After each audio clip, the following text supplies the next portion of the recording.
Olá, queridos ouvintes. Eu sou o Matheus. Eu sou a Samira. Somos estudantes de farmácia e esse é um podcast dedicado ao mundo da química. Sejam bem-vindos ao podcast 14A. Estamos aqui hoje reunidos para o nosso primeiro episódio e escolhemos a família do carbono para ser o primeiro tema. Para isso, convidamos uma pessoa que saca muito desse assunto. Adivinhem quem é? O mago mestre Mister Capone. Chega mais, mestre! Primeiramente, muito obrigada por aceitar nosso convite. Fique à vontade, a casa é sua. Agora vamos lá. Queremos saber, afinal de contas, o que essa família tem de tão especial? Primeiramente, bom dia a todos os ouvintes. É uma honra estar aqui para conversar com vocês. Vamos começar pelo elemento que dá o nome a essa família, né? A ovelha negra, o carbono, que é o elemento que se diferencia um pouco mais dos outros do seu grupo. Vocês já devem saber que ele é fundamental para a nossa existência, mas o cara é tão importante que existe uma área da química dedicada só aos seus compostos. Sério, mestre? Qual é essa área? Estou curiosa e acredito que o pessoal que está ouvindo também. É a fabulosa química orgânica. Nossa, realmente esse carbono é um elemento mega importante. Mr. Capone, tenho uma pergunta para te fazer antes de continuar. Quais são os elementos que estão no grupo do carbono e por que eles fazem parte dessa família? É simples, minha cara. Esse grupo é formado por 6 elementos: carbono, silício, germânio, estânio, chumbo e fleróvio.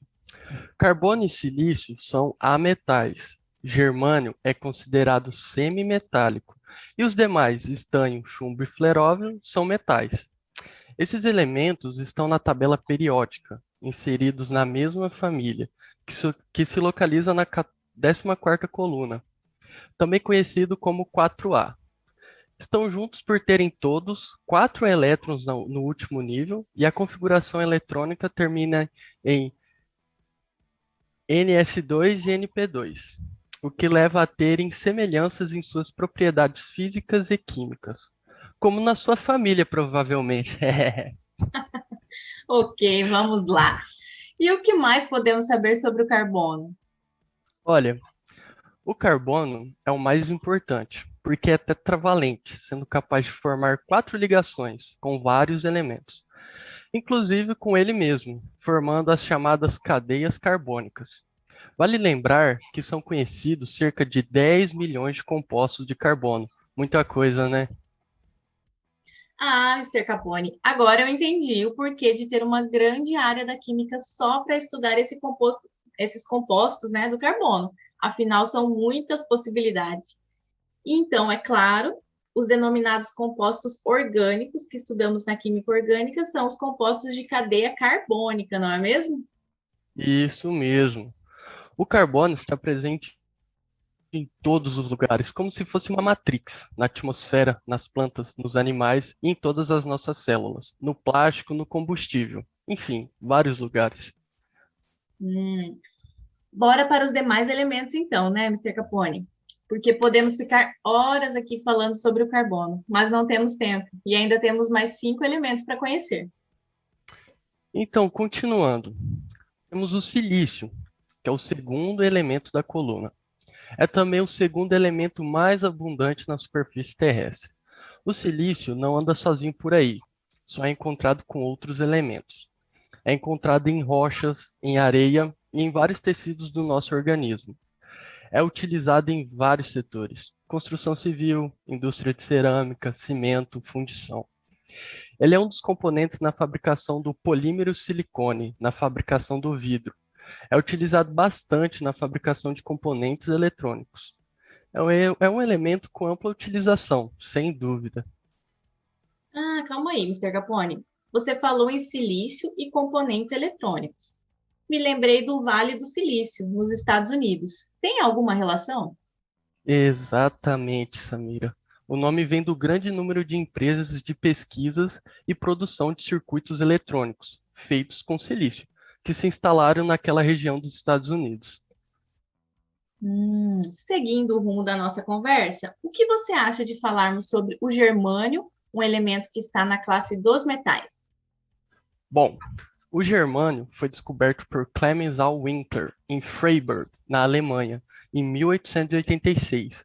Ocupando o terceiro lugar do grupo 14, possui número atômico igual a 32 e massa atômica aproximadamente em 72,6. E o germânio? Já estava previsto na tabela de Mendeleev, certo? Sim, foi previsto por Mendeleev, o grande criador da tabela periódica, como silício, pois estava abaixo do silício e acima do estânio, pois esse elemento deveria ter a massa atômica relativa de 72 e é as propriedades próxima do silício. Mas gosto do fato do Mendeleev ter criado a vodka, acho mais interessante. Ai, ai. Boa parte de quem toma vodka não deve saber desse fato. Mr. Capone, como esse elemento é encontrado no ambiente? Ele se encontra sólido, duro, de brilho intenso e coloração branco acinzentado. Perdão. Porém, ele só é encontrado como componente de minério. Por exemplo, a germanita, a argirodita e a raniarita. Ele é obtido através da fusão fracionada, ou pela remoção via composto de cloreto, que, posteriormente, é transformado em dióxido de germânio, via hidrólise, e com a adição de carvão ou hidrogênio é reduzido a germânio puro. Acho interessante suas aplicações em fibras óticas, amplificadores de guitarra e o mais legal na óptica de infravermelhos. Por exemplo, com a criação do novo telescópio da NASA, o James Webb, que obterá imagens através do infravermelho. Imagino quanto de novas informações nós vamos descobrir. Isso me deixa ansioso. Nossa, fantástico, com certeza, isso vai ser fantástico mesmo. Mestre, o que podemos estar falando sobre o nosso próximo elemento, o estanho? Bom, o estanho é um metal de coloração branco-prateado com tintura levemente amarelada, cujo símbolo é Sn, e possui massa atômica igual a 118,7. O estanho é maleável, pouco dúctil, possui baixo ponto de fusão e altamente cristalino. É maleável quando se encontra a baixas temperaturas, porém é frágil quando aquecido, não se oxida facilmente e é resistente à corrosão. O estanho é refinado por fusão em uma fornalha, como uma soleira inclinada. Para se obter o estanho mais puro, é só inclinar e as impurezas ficam no fundo. Ele se liga muito facilmente com o ferro e por isso é usado na indústria para revestimento e acabamentos da lataria. Os compostos de estanho são usados na manufatura de vidros opacos e vernizes. O fluoreto de estanho é um dos componentes das pastas dentais com flúor.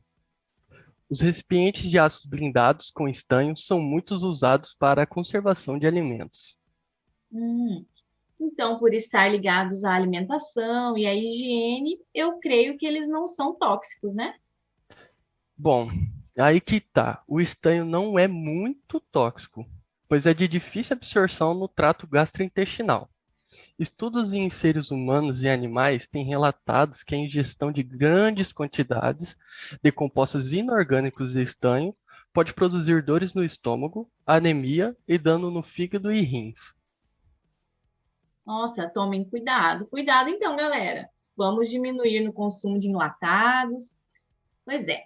Prosseguindo, que ainda temos dois elementos para ser citados dessa família. Vamos lá. Bora lá, Samira. Nosso próximo elemento tem bastante coisa a ser dita.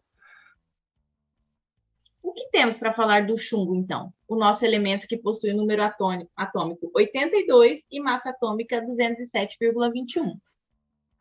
Certo. O chumbo é um metal tóxico e bioacumulativo, considerado um contaminante ambiental e ofensivo à saúde humana. É um metal pesado, com baixa dureza, por isso é fácil ser manipulado. Também é um mau condutor elétrico. Considerado um anfótero, ou seja, reage ao meio ácido e básico.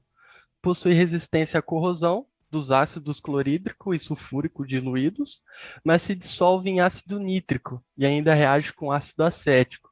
Então, não recomendo usar na fabricação de utensílios de uso culinário.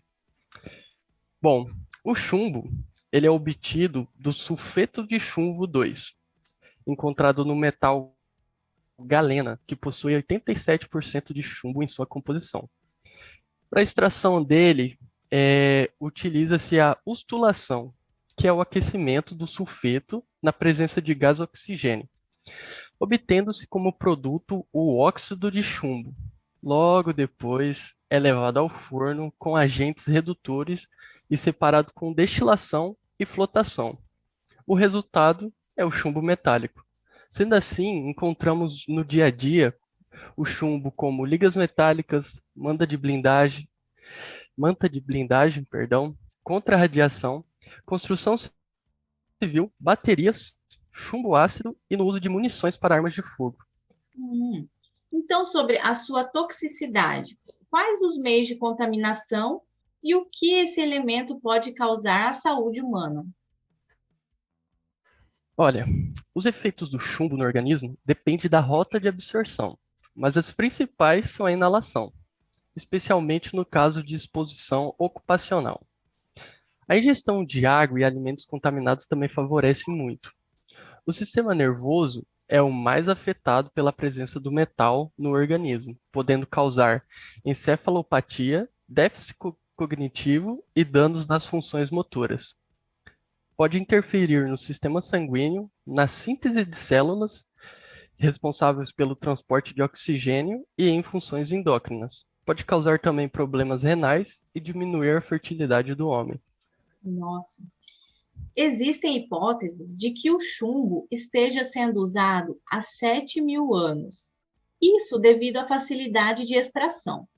E me recordo de relatos na Roma sendo usados em encanamento com insígnias de imperadores que reinaram em 300 a.C., sendo isso um dos motivos de causar demência a seus governantes da época. Bom, tem uma passagem em Êxodos 15. Sopraste com o teu vento, o mar os cobriu, afundaram-se como um chumbo em veementes águas. A Bíblia hebraica faz menção a esse elemento que vem do latim plubum. Isso significa o símbolo do átomo de chumbo ser Pb. Enfim, a peça mais antiga descoberta até então data que tenha sido criada em 3.800 a.C. Há registro de que os chineses extraíam e manipulavam o chumbo a 3.000 a.C. e os fenícios entre 2.000 a.C. exploravam o metal. Muito bem. E agora, rufem os tambores, porque iremos falar do nosso último elemento, ele mesmo, o unum quadium, que atualmente nós o chamamos de fleróvio, um elemento químico sintético, onde os corajosos russos o sintetizaram. Fala para a galera um pouco desse elemento, Mr. Capone. Tem vodka e radioatividade, tem um pé russo no meio.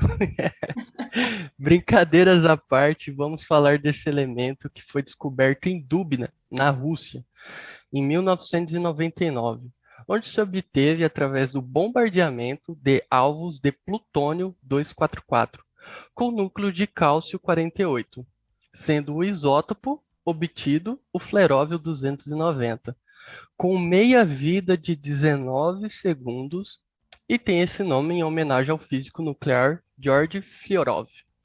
Por ser um elemento instável e de vida muito curta, até o momento não foram preparadas substâncias usando fleróvio, mas supõe-se que as propriedades químicas e físicas sejam semelhantes aos dos compostos de chumbo.